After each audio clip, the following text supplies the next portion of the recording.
నువ్వు ఆ బల్లాన్ని తాకితే దాని వెనకాల ఉన్న మా భోజనం మైలైపోతుంది. నువ్వు కూర్చో, నువ్వు వెళ్ళి రాయి భీమరావు.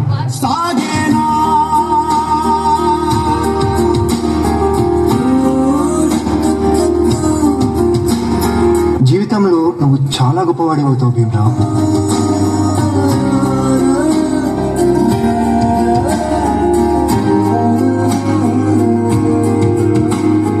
నీ వల్ల మా భోజనం మైలైపోయింది, ఇది కూడా నువ్వే తిను. సిక్కుముళ్ళు గప్పి రంగులీనుతున్న లోకమంటే పెద్ద నాటకమే, తెలియకనే సాగే కథను. నీవు పెట్టుకున్న నమ్మకాలు అన్ని పక్క దారి బట్టి పోతుంటే కంచికి నీ కథలే దూరం. నీ సేతుల్లో ఉంది సేతల్లో చూపించి ఎదురేగి సాగాలిగా. నీకేలో తేలానంతే నువ్వెదురు చూడాలిగా. చాలా దాహంగా ఉంది, తాగడానికి మంచినీళ్ళు ఇస్తారా?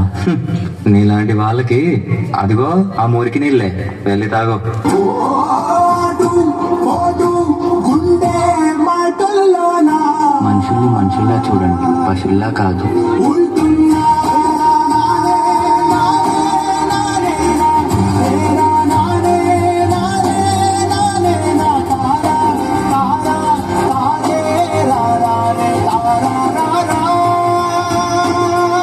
నువ్వు ఎవరికీ తల వంచకూడదు. నీ చదువు నీ మార్గం కావాలి, విజ్ఞానమే నీ ధనం కావాలి. నీ వాళ్ళ కోసం నువ్వు ఒక దీపంలా నిలవాలి. నీ కృషి, పట్టుదల, దీక్ష మన భారతానికి రాజ్యాంగం కావాలి. ఇప్పటి నుంచి నీ ఇంటి పేరు నా ఇంటి పేరు అవ్వాలి. అందరూ నిన్ను అంబేద్కర్ అని పిలవాలి. సరేనా భీమరావు?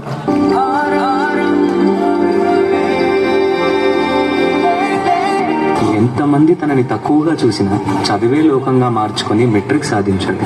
అదే సమయంలో పెద్దలు తన పెళ్లి కూడా చేశారు. సాయాజీరావు గాయక్వాడ్ అనే మహారాజు సాయంతో విదేశాల్లో చదువు పూర్తి చేసి ఎన్నో గణితలు సాధించి తిరిగి వస్తాడు.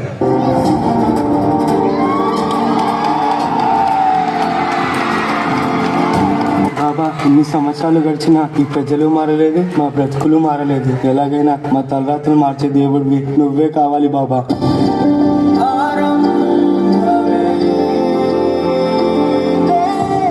నా ప్రజల కోసం ఎంత కష్టమైనా పోరాడతాను.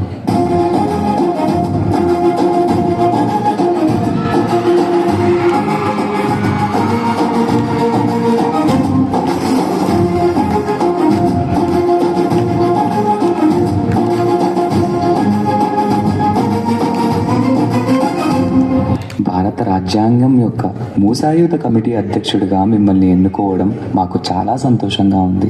ఇన్నేళ్లకి నా ప్రజలకి, నా దేశానికి సేవ చేసే సమయం వచ్చింది. భారత రాజ్యాంగాన్ని నిర్మించే అవకాశం నాకు దక్కింది.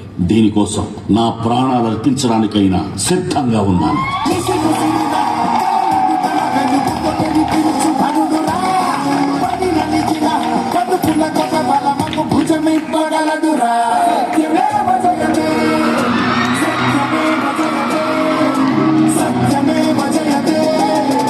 అంబేద్కర్ ని ఒక ప్రాంతానికో, ఒక కులానికో, ఒక మతానికో పరిమితం చేయలేము.